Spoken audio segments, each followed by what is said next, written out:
Assalamualaikum and very good day. My name is Muhammad Danish Aiman bin Muhammad Afiq.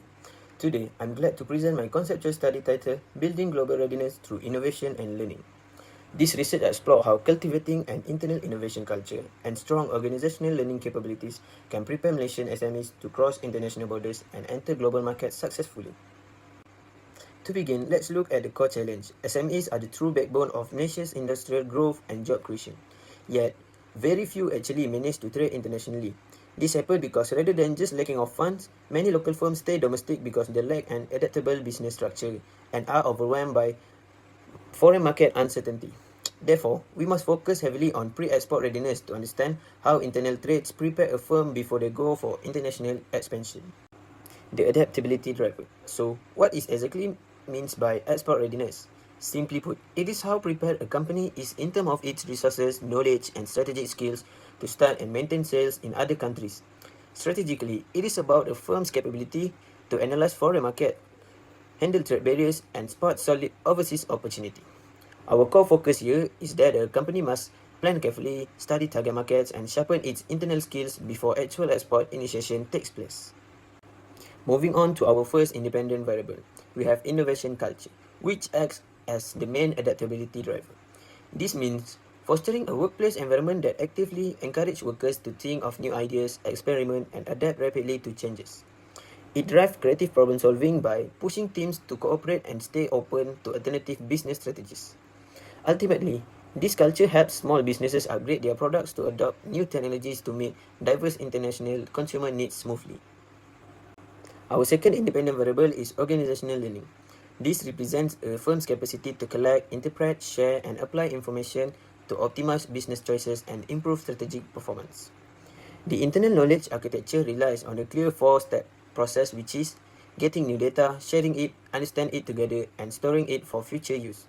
This step-by-step learning drastically cuts uncertainty, helping smaller firms to understand host country regulations, competitor habits, and customer preference before taking huge financial risks. To tie these variables together, this study is grounded in the revised Uppsala model. The theoretical core of this model explains that the internalization is an evolutionary, step-by-step process where firms expand as they gain experience and lower their risk. Applied to the pre-export stage, companies do not just jump blindly to overseas. They must build up an internal foundation first. An innovation culture provides the ability to adapt, while organizational learning creates the necessary knowledge base to safely navigate foreign markets.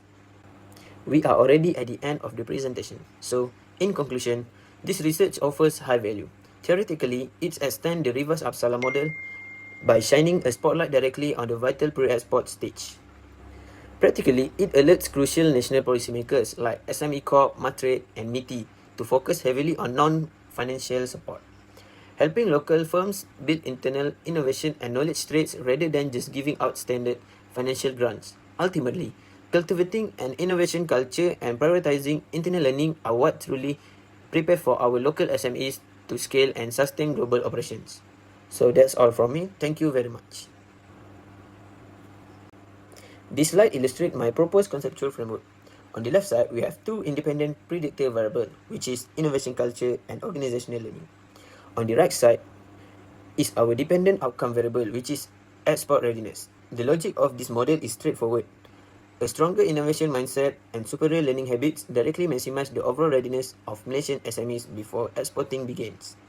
This visual framework serves as our clear foundation for empirical testing via partial least square structural equation modeling (PLS-SEM). To execute this study, I will use a quantitative cross-sectional survey designed to test this structural hypothesis objectively. The population focuses on the local manufacturing and services SMEs with little to no exposure, surveying key decision makers like owners, CEOs, and senior managers. I use stratified random sampling across industry sectors and region to eliminate selection bias. Targeting at least 250 usable responses, analysis will run on Smart PLS4, utilizing a bootstrapping method of 5,000 resamples to guarantee true statistical significance. We are already at the end of the presentation. So, in conclusion, this research offers high value. Theoretically, it extends the reverse Uppsala model by shining a spotlight directly on the vital pre-export stage. Practically, it alerts crucial national policymakers like SME Corp, Matrade, and MITI to focus heavily on non-financial support, helping local firms build internal innovation and knowledge trades rather than just giving out standard financial grants. Ultimately, cultivating an innovation culture and prioritizing internal learning are what truly prepare for our local SMEs to scale and sustain global operations. So that's all from me. Thank you very much.